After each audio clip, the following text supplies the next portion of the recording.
Hello, hello, hello. Hey, everybody. Hello. Tim and Kris, 30 years later. Learning to say syllabus. Syllabus. Syllabus. How are you, sir? I'm fine, brother. How you doing? I'm doing really good. Good. Nice day, maybe? We've had so much rain. We've had like 5 days of rain. Right, but it's sunny outside right now, and it's going to be a beautiful day. There's our weather for the day. There you go. And this weather brought to you by... Do you remember in radio we had to do the weather like, what, 4 times an hour? Something like that. Yeah, because we always had a clock, and you did weather, and it had to be sunny and 75. And then at the bottom of the hour, you expanded a little bit and maybe did a 3 to 5 day forecast. I don't know. The science of radio. So we would say sunny. Right now it's sunny and 86. We always made it up. At the Huntsville's only rock station. Huh? Do you remember that when you used to have to call time and temperature to get the temperature? Yes. I would call Channel 19 because they had a weather time and temp recording that they would play. You could call it. That's so funny. Yeah. Time and temp. How do I remember that? I don't know. I have no idea. The things we were talking about that, the things that we remember and the things we don't. Yeah. I can remember. It's like I have no short-term memory, but I have long-term. I think I told you the other day, I'm driving down the road. I can't remember where I left my phone most days. Oh, me too. But I'm driving down the road and I realize I've been singing for the last 3.5 minutes to Longfellow Serenade. by Neil Diamond. It just came on the radio. Oh, yeah. If you had asked me, where were you 5 minutes ago, I couldn't have told you, but Longfellow, sir, I knew every frickin' word, and I sounded incredible by myself in the car. If I didn't know you and I met you for the first time, you'd say, hi, my name is Tim, blah, blah, blah. 5 minutes later, I would not remember your name. That's the way I am. But I could sing every lyric to American Pie. Isn't that funny? Yeah. You were asking me the other day how many poems I could How many remember. poems do you know? I know, honest to God, one dirty limerick about a man named Dave. Everybody knows that one. Yeah. But it's a classic. How many songs do you know? Millions. Thousands. Yes. How is that? Is it they're so ingrained in your brain that they just stay there and you pull them out when you need to? It must be a rhythm, because if you memorize something and it has a rhythm to it, I think that makes it a lot easier. Well, see, Sierra and Melissa crack up to me because when we're watching a movie or a TV show and there's an old song in the sound, I immediately start singing it. Mm-hmm. And they look at me like, oh, isn't that sweet? And I can hear a song that I haven't heard in 30 years. Yeah. Pick it up just like that. It's amazing. Well, speaking of amazing, is that coffee in your cup? You know what? I think I'm going to take some coffee. Would you like drink some coffee? In our nice revolved realty cups. I was telling you, I had to go back and I didn't realize last week what you were doing until I went back and watched the tape. I'm like, why does he keep taking? Okay, we'll take a drink of coffee. And you're like, I was helping you out, man. You were such a promotional. That's good coffee. I've gotten hooked on this here hazelnut cappuccino in the Keurig. Ooh, you're an addict. Anyway, yeah, it's amazing what we remember. I know people that just can recite the Godfather movie from front to back. Oh yeah, I can do the Blues Brothers movie. I can do Animal House. Yeah, remember the movie Animal House? God, yes. Over. Yeah, nothing is over. And here's why I know every word of that, because when Animal House came out in 78, 79, something like that. Yeah. We had these things here called movie theaters. That was a place you would go and sit and watch a movie. To actually watch a movie. Yes. Back then, streaming had a whole new... They sold popcorn for $10 a bag. Yeah. Well, the reason I know the Animal House movie is Tuesday night was dollar night. Stop it. I swear. Wow. And so me and Jeff Tannehill would go to dollar night every week for like 24 weeks because Animal House was here that long. Mm-hmm. And so we were just addicted to the movie. We used to have Toga Parties. Oh wow! We had Animal House parties. I was quite the figure in a toga. In radio, we had a Toga party at the Marriott, and that was everybody had on togas, and I had pictures and all this other stuff. It was really the coffee. Oh yeah. Well, yeah. Look, we're going to show you the logo one more time. Then we're going to drink our damn coffee. Okay? Yeah, Toga Parties. When's the last time you heard of Toga Parties? I don't know. Yeah, but yeah. So anyway, I memorized every, and it wasn't I was trying. It was just ingrained. Right. And so I'll hear these really obscure songs, like Randy Van Wormer Just When I Needed You Most, 1978. Song makes me cry. It was his only hit. Yeah. It never got above like That's 50. why it makes me cry. I feel sorry But for the guy. I just, you left in the morning, and he has this Stop really, it. he has this Stop really, it. his voice is just, I stared out the window and I can't take it, Tim. Stop. struggled for something to say. I can't take it. Yeah. Oh, So I mean, but that's just ingrained in your brain. So I think when you're younger, it's kind of like the Wayne's World movie. You know, nobody of the modern generations knew what Bohemian Rhapsody was until Wayne's World brought it back, and then they made a movie and everything about it. So right. what cracks me up now is how a lot of these classic songs are like commercials. You know, like there was one, the Rolling Stones. There was some, I don't know, Cialis commercial or something. Yeah, she's a rainbow. I don't know. She comes in colors everywhere. Oh, now you're going to combs her sing. hair. You left in the morning. Stop! Poor Randy Van Wormer. Whoa, Randy. He was losing from the word go. He really was. Wow. Who- I think Randy Van Warmer's gotten more publicity right now. Oh my God! Than he has in 30 years. I mean, he's probably gotten more listeners. but Sirius Satellite, they plug that in every now and then. But now you know people out there. The three people that watch this show are doing Randy Van. They're googling it. Yeah. Yes. We'll do a version with us doing a duet to that song because it does. Let's work on it. Make you cry. Do you still play the guitar? You know what? I've got a closet full of guitars. I mean, I got a dozen guitars. I got a mandolin. I got a banjo, and I haven't picked one up in You have a banjo? decades. I was pretty musical. I play a little piano, a little bit of everything. Well, I've had a guitar in my house, and I'm not exaggerating. You're a drummer, though. I'm a drummer, but I've had a guitar in my house ever since I was about 10 years old. I have 3 in my house right now. I bought Andy a Les Paul, my youngest son. Pauls. Yeah, it's like this big. It's a kid's version of Les Paul. Oh, okay. And it's really cool, and I still have that. And then I have 2 other acoustics, and I can't play a lick. Well, I used to play all the time. I think people will buy a guitar thinking that they're going to learn to play, and honestly, those are the most obnoxious people that. You know, we used to do a lot of, we get together at parties, me and Joe Tannehill. Right. We would always bring our guitars. Well, there's always that one guy who bought a guitar and is taking lessons and wants to play Wipeout for 2.5 hours. You know what I mean? Oh, yeah. That guy. But, ding. Yeah, I know what you're talking about. I was in bands when I was young. And but you know what really spoiled it for me? What? I used to pull out my guitar and sing a lot when the kids were little. Sierra, my youngest, when she was just a little thing, she comes over and like puts her hand on the strings and goes, "Stop." Do you remember? Killed it for me. Do you remember when, I don't know, this was during our MSL days, I guess. We went up, it was you and me and Joe and several other people. We went up on Green Mountain. In that tower? In that big water tower. Yeah. Crawled in the side of the water tower, built a fire. Yeah.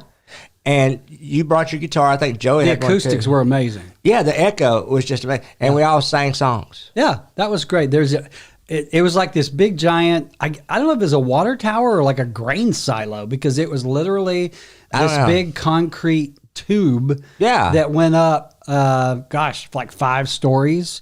It was tall. We took bowling balls in there one night, climbed that ladder and dropped them just to see how loud they would be. How loud was it? They were loud. I bet it was. But the acoustics in there were incredible. But well, Sierra I don't know what made me think of that, but I guess Sierra killed it for me. Speaking of guitar, one of my favorite guitarists, I think one of the guys probably one of the best guitarists ever, died last week. Eddie Van Halen. I was a little bummed because I was always a big fan. Well, I was at work and Donna, my wife, texted me and told me, and I mean, it just hit me from the left side. Yes. Did you ever meet him? You met a lot of stars back in the day. Yes. In fact, if you're friends with me on Facebook, and even if you're not, I'll even share this with you. I have I had the opportunity back when you're in radio. Of course, we talk about this. You get the opportunity to meet people and whatever. But anyway, and just to say this, back during the 80s and 90s here, you were like you were the rock and roll guy in radio here. You're the one that they sent out to meet everybody. I was the one that, because we would give away tickets and backstage passes to concerts, you know, and they'd say, okay, who wants to go? And I go, right here. And but anyway, this is me and Eddie. If you haven't seen it on Facebook, that's me and Eddie right there. Look at that. And that was so cool. That was when. And the story I told was, and this is true, we got backstage, the whole band came out. That was here? Well, the first time was here, yes. That picture was here. And the whole band came out, and we were talking and everything. Well, anyway, so I was talking to Eddie, and we actually kind of hit it off. He was a really cool guy. Yeah. So I grabbed his arm, and I put it around me like this, and I said, let's take a picture and act like you like me. And that picture was what I got. Yeah. I mean, he put his head on mine, you know, and he was such a cool guy. But anyway, then everybody's kind of sitting around and drinking a beer or whatever. And I started talking to Michael Anthony, the bass player. And I was wearing a Mickey Mouse watch.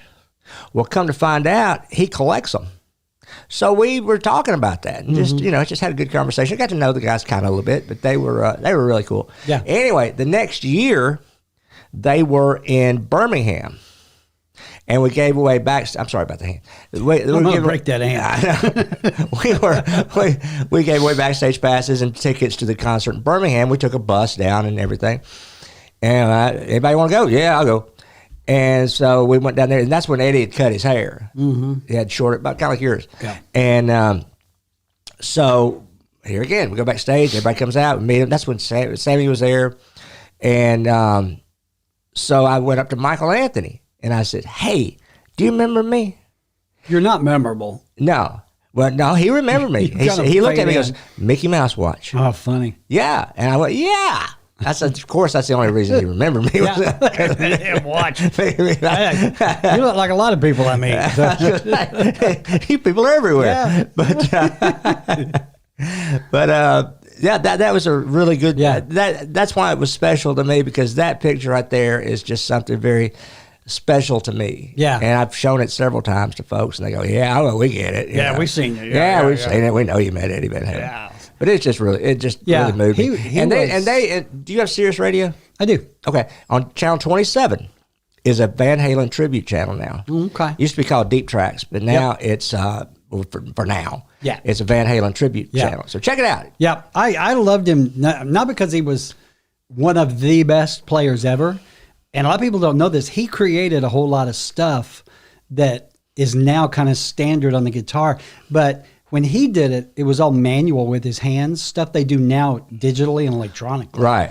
Because he always told the tale that he was so broke, that guitar that's famous, Frankenstein is what he called the guitar, because he kind of cobbled it together out of here's a neck here, here's a body here. Right. But he did so many things on that guitar that no one else had ever done. Well, he couldn't afford the electronics, the fancy stuff. Yeah, so the fancy stuff. So he had to learn how to do it. Yeah, yeah. I mean, he was the one. He would do the pecking on the neck. Called tapping. He would do the bell tones, the tapping that a lot of them do now. But just to watch this guy play is just amazing, freaking believable. Yes, it is. The guys he's a legend. But he was a very what's the word I'm looking for? He's gifted. I mean, honestly, there are a lot of really amazing guitar players. A lot of them, I mean, you have to work at it. I mean, getting to an Eddie Van Halen or a Brian May or an Eric Clapton, that doesn't happen overnight. I don't give a damn how gifted you are. Elton John was a prodigy on the piano. Right. He's got that gifted, but he still put in 50,000 hours to get there. Well, you mentioned Brian May. Brian May is amazing. And he don't get the credit, that he should. But he another guy that was just he was another on one that his guitar, he and his father built that guitar, I think out of wood they found in a fireplace in an old house in England. So it just really? There's no guitar like it. Right. And it's not only you get a really unique sound out of it, I don't go over too many people's head, but it's the way they played it. And Van Halen he was amazing. I mean, he could do things on a guitar that nobody else could do. I know. Just incredible. Fantastic. And he started off as a drummer. Did you know that? He and Alex. Yeah, Alex played guitar. Yeah, and then Eddie played drums. And then when they started kind of making it, they just swapped places. Yeah, a lot of people think that drumming's easy. No, it's not. And I mean, one of the first times you and I hung out, you had your drum set there, and I'm like, I can play drums. And you're like, go ahead. And I'm like, true. So I mean, the drums really are kind of the centerpiece of the band. Well, it's the rhythm it's the heartbeat of the band. Yeah. You still play? Yes, I do. I play. Why aren't you in a band? You can't find an oldies band. You play at church or anything? I play at church. Yes, that's where most old musicians wind up. Playing at church. Well, no, it's not like that. I enjoy it. I'm in the church band. Oh, really? Do you go to church? Yeah, I'm in the band. And you get up there. You go to church? Yeah, I'm the drummer. They rewrite songs with God instead of, they'll do love songs. Like, what was the one oh my God. There's some famous, I went to church for a very brief period. I was actually in the band. And the band leader would take these old rock and roll songs like some Peter Frampton song and rewrite the lyrics so you're giving praise to God instead of courting a girl. Right. So yeah. it always cracks me up. And a lot of we don't do this where we go to church, but I've seen other churches do this. They'll take a song and because you play it at church, it has a whole new meaning. Yeah. Like when I look to the sky, I don't.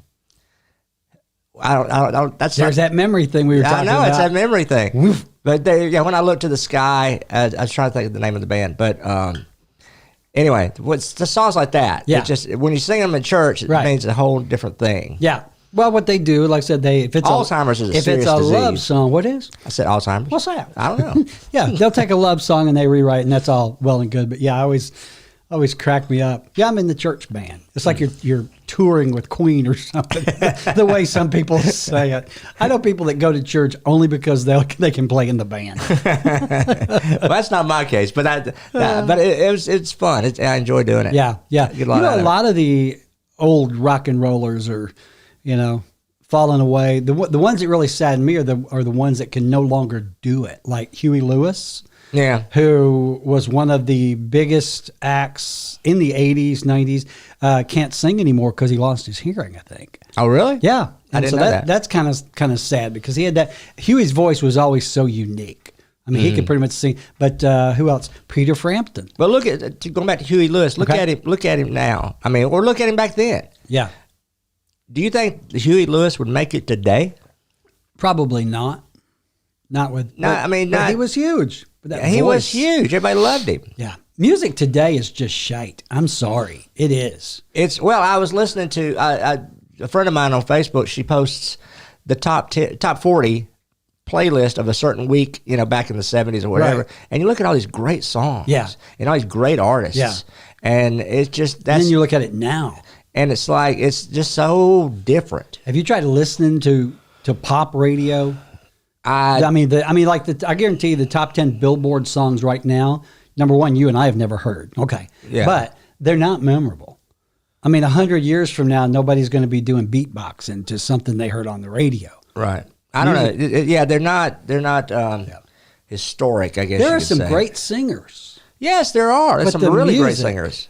I mean, I like that Justin Bieber fella. He's pretty good. Yeah. But yeah, music is different now. Well, Ed Sheeran.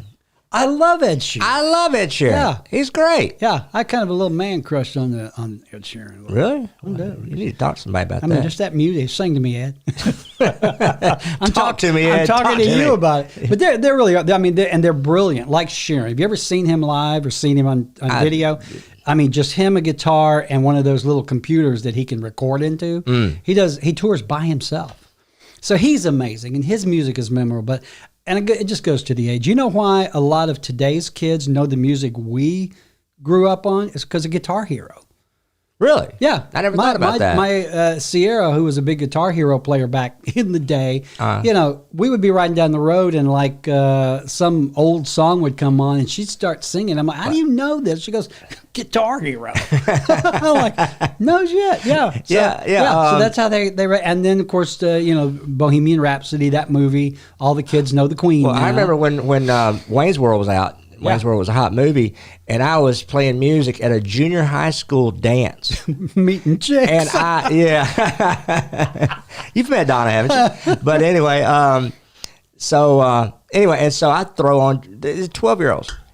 And when was that? The 80s, the 90s, early 90s. Yeah. And I throw on Bohemian Rhapsody. These kids went crazy. Yeah. They went. I mean, they're like. And they just knew the whole thing. They were singing it, and then when it kicks in, they were all just doing her head. Yeah. It was really Yep. like, Well, wow. thank you, Guitar Hero. Exactly. So, I guess. And Waynesboro. Hey, speaking of forgetful, we got to talk about what happened last week after the show. Do we have to? We have to. It's have a to talk moral about that. imperative. You're damn right we do. So let me tell it. All right. Because I won't embellish it. Go ahead. So we finish up this extravaganza, and Billy Kris here heads out, and he comes back in a few minutes later. And I'm like, oh, he has to go to the bathroom again because we talked about that. Right. And he goes, you see my keys? So for 30 minutes, we tear this place apart. We look in your truck. We look on the ground. We go knocking doors. Have you seen my friend's keys? Because you've got one of those fancy vehicles. It's got a fob. You can tell that. Well, I was going to say, I was in my wife's car, and it's got a fob, and what you do, you have to have that with you to start the car. Right. Okay? And I couldn't find it. You're fobless. I was fobless. And so... And so, like Tim says, we were looking around everywhere. I was panicking. Yeah. I was panicking. So I called my wife. I was like, oh, God. No. Here's what you didn't call her immediately. We looked and asked. And I said, look, you must have dropped it somewhere. You had to have it with you because you got here. We'll go to your house and get a key. So we get in my car. And on the way, you called Donna and I said, do you have your keys with you or something like that? She goes, duh, yeah.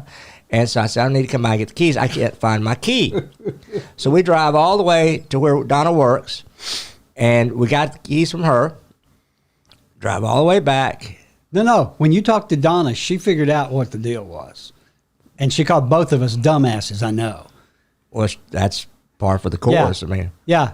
Donna, you go ahead. And then I'll tell you the go real ahead. story. No, well, you call her up and say, hey, we can't. I've lost my key. And she goes, you don't have your key. And you and I are like, huh?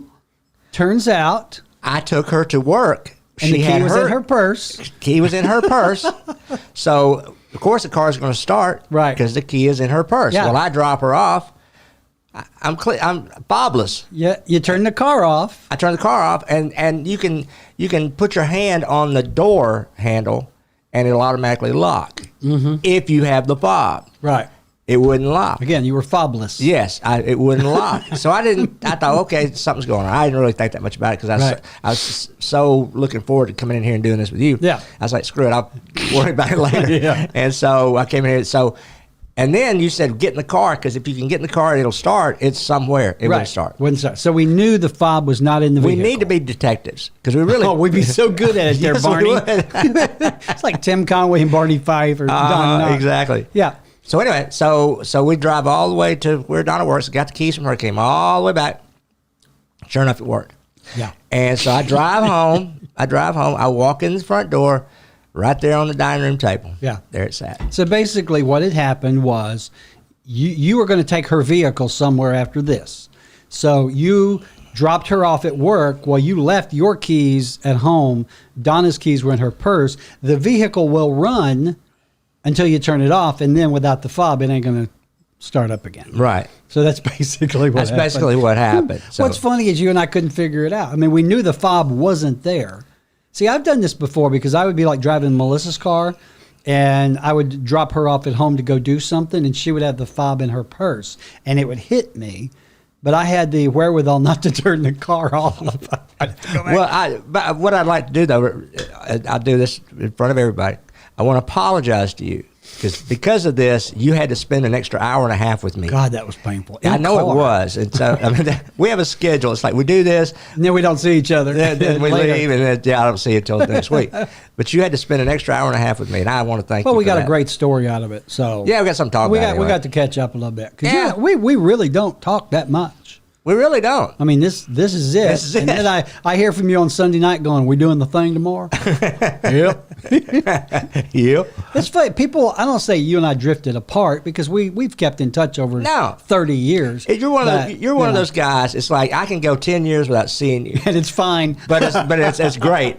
But when I do see you, it's like right back pick up where we were. You know, you're just one of those people. Yeah. Well, it's because of our misspent youth that we spent together. I guess. I don't know. Well, I know people that have had the same friends since high school, and they still see each other every week, and they hang out.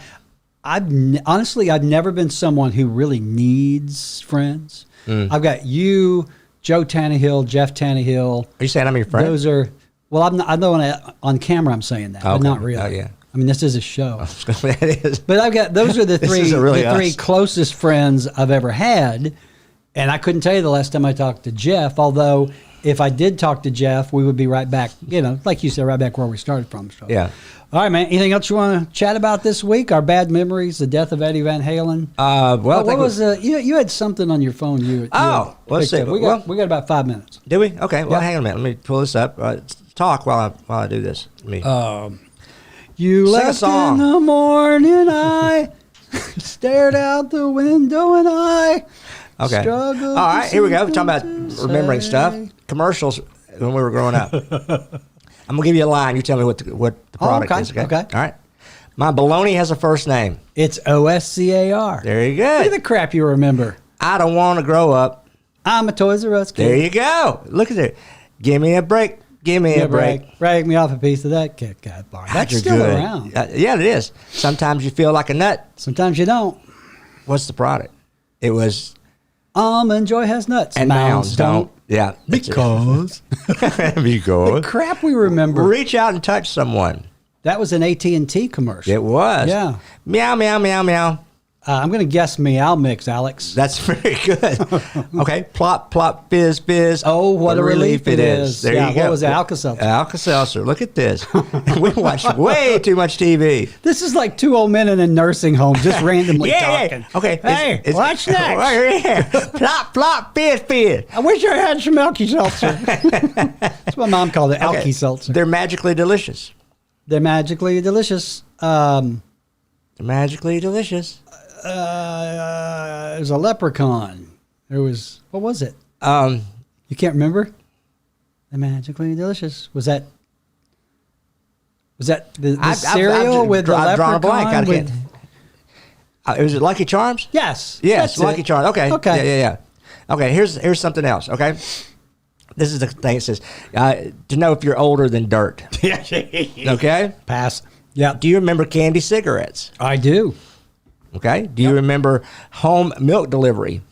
I do. We used to have the milkman used to come around every Saturday morning. He not only delivered milk, but he would deliver big tins of Charles chips.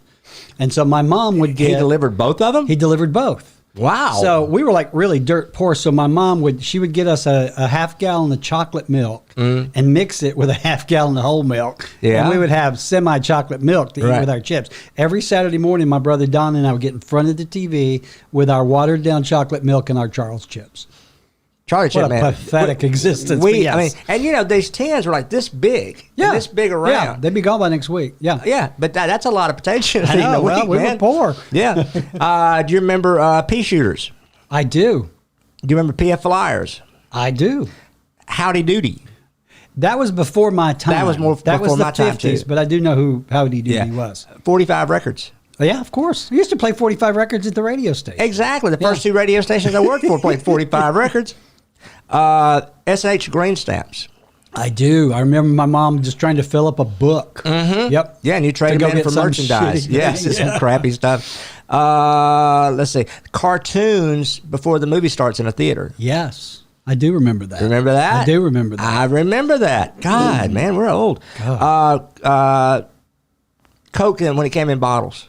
Glass bottles. Yeah. Oh, yeah. And you would take them back and get a deposit. I can remember walking up and down County Line Road when I was a kid, picking up glass bottles to take back to the store to cash in to get me another one. Mm-hmm. Yep. Oh, yeah. And how about party lines? Did I mention that one? I remember party lines. Remember party lines? Yep. My grandmother was on a party line. Like if the phone rang once, it was for the neighbor. Yeah. If it rang twice, it was for my grandmother. Yeah. And if your neighbor was on the phone, you were screwed. Yeah, because you could pick it up and listen to what they were talking about. I think there's somebody on the line. Will you hang up? I'm talking to Randy Van Warmer. He's sad. He's trying to kill himself. He's crying. Trying to write a song about it. Metal ice trays with the lever. I sure do. Remember that? Yep. Remember that? Yeah. I do. Yeah. Yep. You pull that lever up. Pull that lever and they go everywhere. Yeah, they would. Those metal ice trays would stick to your hand. Do you remember when TV stations would go off the air at midnight? Certainly do. And the test patterns that would Certainly come up? do. Remember that? Yep. That was and they'd play that video. Reach out your hand and touch the face of God. Yeah. Yep. You remember that? I do. Okay. Good times. Do you remember coffee shops and little restaurants that had the jukebox sitting on the table? Sure do. Remember that? Yeah. You thumb through there and you put a quarter in there or something, play a song. The Soprano jukebox. Yeah. Yeah. Wow. You do remember. Yep. Okay, that's about it for that. Hey, if you guys remember any of this stuff, comment below, because surely we can't be the only two old farts that are nostalgic over this stuff. Exactly. Oh, here, I showed you this. There's Eddie and Alex Van Halen when they were kids. Cute. Yeah, they were awesome. All right, guys. That's going to do another one in the books. So, got a big week planned? I think I'm going to go home and Google Randy Van Warmer. That song, man. See how he's doing. I know, it just kills me. I think he committed suicide right after finishing that song. He went, screw it. I can't go on. All right, y'all. All right. We'll see you next week. All right. See ya. Bye. Stay safe. Poor Randy Van Warmer.